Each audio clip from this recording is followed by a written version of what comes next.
Hey everyone, welcome to another video.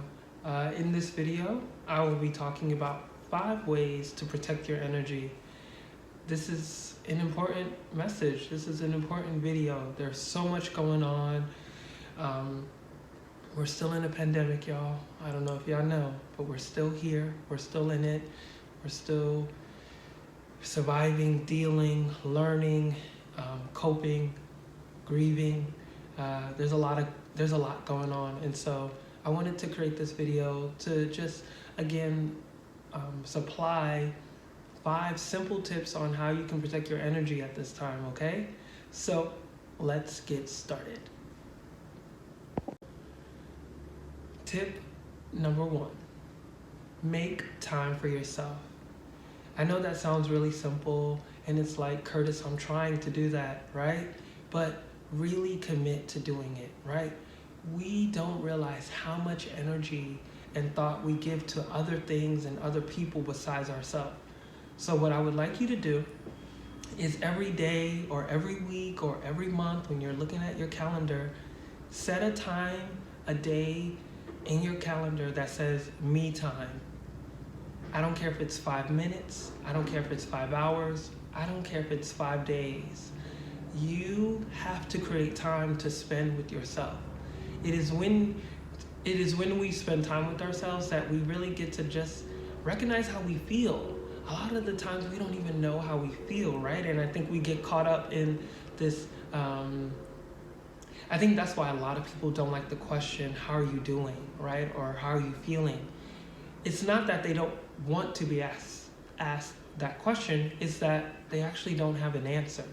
And so by spending time with ourselves, we get answers to that question. One day you might be feeling great. Another minute you might be feeling sad. But you deserve to recognize these feelings, right? You don't living, right? The life that we're all living it is not to just flow and surpass these feelings and emotions that we feel. We are human. God made us to feel, and so create me time in your schedule. Create time to just sit with yourself. Maybe it's not to sit. Maybe it's to cook a meal. Maybe it's to exercise. Maybe it's to read the book that you've been saying that you're going to read this year, right? Whatever it is, create that time slot so that you can have time with yourself and that you can be ready to deal with everyone else and anything else. Cool? So tip 1, make time for yourself. Tip number 2, have a check-in partner. A check-in partner is super important in these times because we're doing a lot of social distancing, we're doing a lot of quarantining, and so we don't really see people. And so it's important to have someone in your life, even if it's one person, to check in with, right? And I didn't want to use the word accountability partner because the word accountability can bring up some pressure, right? Oh, I have to talk to them this day, every day at this time, da da da da da. A check-in partner takes the pressure away, and it's just a reminder that there is someone who I will speak to in this week. And when we do speak, we will check in, we will see how each other's feeling, we'll be able to ask real questions, we'll be able to be silent together, whatever it is. Having this check-in partner will show you that you're not alone in everything that you're feeling and everything that is going on, okay? Because I know a lot of people can feel alone at this time, and so having a check-in partner reminds you that there's someone who cares, there's someone who wants to listen, and there's someone who wants to see you get on the other side of this that we're all going through. Okay? So tip number 2, get a check-in partner and choose someone that you really care about, someone that you know will be there for you, someone that you know that you want to be there for, someone that you're committed to showing up for, and make sure that they are committed to showing up for you. Okay? Tip number 3. And this one is super simple. I'm not going to go into detail. I'm just going to say it. We're going to have a silent moment, and then you're going to do it. Well, after you watch this video, of course. Tip number 3 is Put your phone down.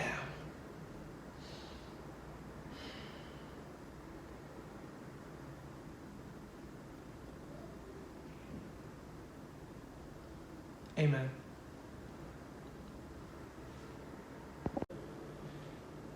Tip number 4, place a spiritual practice into your daily life. I don't care if this is praying, meditating, yoga, journaling.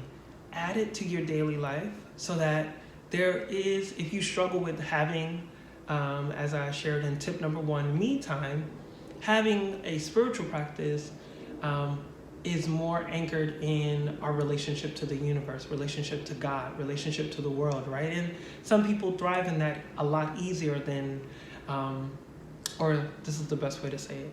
It is oftentimes easier to show up for something bigger than ourselves, right? And so these spiritual practices that we incorporate into our daily life make the day a lot easier, right? I have to journal every day. I just have to. And I recognize the days that I don't journal because I'm carrying energy from yesterday. Again, I don't know how I feel because I haven't taken time to write my thoughts out on a piece of paper, right? I love yoga because it calms me, it centers me. It also makes my body feel good. It makes my body feel ready for whatever the day calls for. It makes me feel strong. I also really love prayer. I go into prayer at least 3 times a day. Prayer is super important because, again, it anchors you. It reminds you that there is something bigger than you. It reminds me personally that I'm not alone in my feelings, that there are ancestors and spirit guides working with me, and they want to see me win. So it makes me feel really good. So whatever it is that you need to use as a spiritual practice in your day, commit to it, add it to your day, do it as often as you need to, and make it personal, right? Make it, when it's personal, you're more inclined to do it because it's not something that you announced, right? You didn't tell the person that you were gonna practice yoga every single day. And so that one day that you may miss yoga, you feel bad and you beat yourself up. But if yoga is something that you make a personal choice to do every single day, I promise that you will be committed to it because it is yours to have and to yours to have and hold in that moment. Cool? So tip number 4 again, get yourself a spiritual practice and add it to your daily life. Last but not least, tip number 5 is to remind yourself daily that you are doing a great job. Take a moment right now and say that to yourself. I am doing a great job. I am doing a great job. I am doing a great job. It is important to affirm yourself every single day. If you know me personally, you know that I keep reminders in my phone that show up throughout the day. And I do this, and I've been doing this for a number of years now because even when I make up the reminders that are going to show up, these affirmations, I forget. And they show up in the right time, in the right moment. And I'm just like, oh my God, this is exactly what I needed to hear.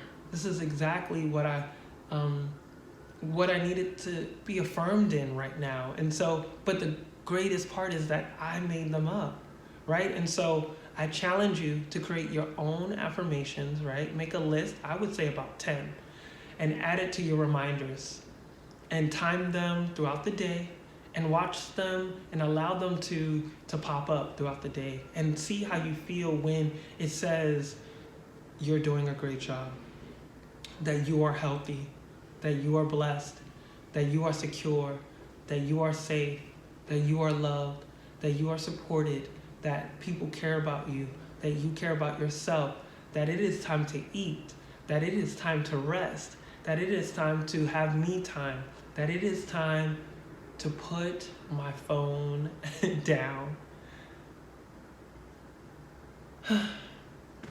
Yeah. So I hope that this video was super helpful. Again, these tips are super simple. They're not made to be these like crazy things. We are so much more in control of our lives than we know. And by using simple tips, we get better and better. I'm not an expert.